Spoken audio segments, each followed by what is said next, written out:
Salut Célia, j'espère que tout va bien pour toi.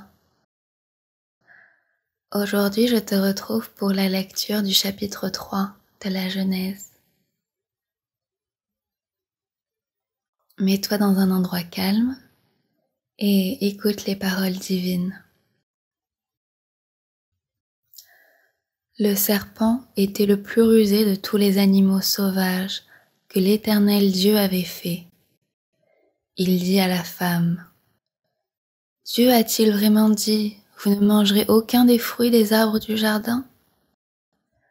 La femme répondit au serpent: « Nous mangeons du fruit des arbres du jardin. Cependant, en ce qui concerne le fruit de l'arbre qui est au milieu du jardin, Dieu a dit, vous n'en mangerez pas et vous n'y toucherez pas, sinon vous mourrez. » Le serpent dit alors à la femme: « Vous ne mourrez absolument pas. Mais Dieu sait que, le jour où vous en mangerez, vos yeux s'ouvriront et vous serez comme Dieu. Vous connaîtrez le bien et le mal. » La femme vit que l'arbre était porteur de fruits bons à manger, agréables à regarder et précieux pour ouvrir l'intelligence. Elle prit de son fruit et en mangea. Elle en donna aussi à son mari qui était avec elle, et il en mangea. Leurs yeux à tous les deux s'ouvrirent, et ils prirent conscience qu'ils étaient nus. Ils attachèrent des feuilles de figuier ensemble et s'en firent des ceintures.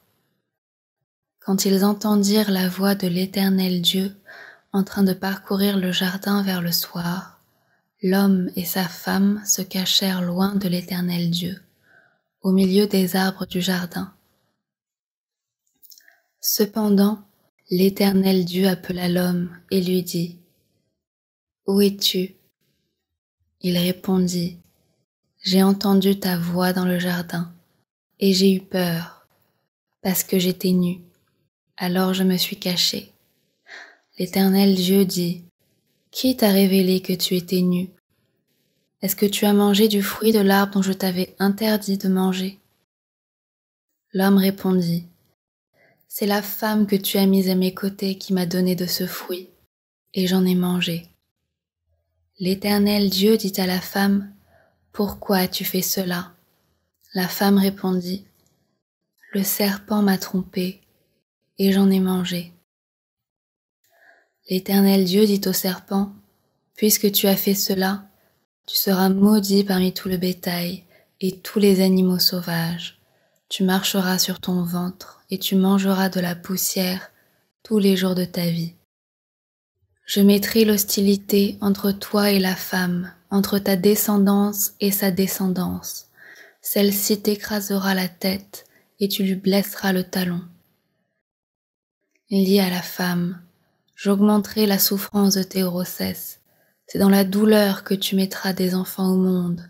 Tes désirs se porteront vers ton mari, mais lui, il dominera sur toi. » Il dit à l'homme: « Puisque tu as écouté ta femme et mangé du fruit au sujet duquel je t'avais donné cet ordre, tu n'en mangeras pas. Le sol est maudit à cause de toi. C'est avec peine que tu en tireras ta nourriture tous les jours de ta vie. Il te produira des ronces et des chardons, et tu mangeras de l'herbe des champs. C'est à la sueur de ton visage que tu mangeras du pain, et ce jusqu'à ce que tu retournes à la terre, puisque c'est d'elle que tu as été tiré. Oui, tu es poussière, et tu retourneras à la poussière. » Adam appela sa femme Ève, car elle devait être la mère de tous les vivants. L'Éternel Dieu fit des habits en peau pour Adam et sa femme, et il les leur mit. L'Éternel Dieu dit: « Voilà que l'homme est devenu comme l'un de nous pour la connaissance du bien et du mal.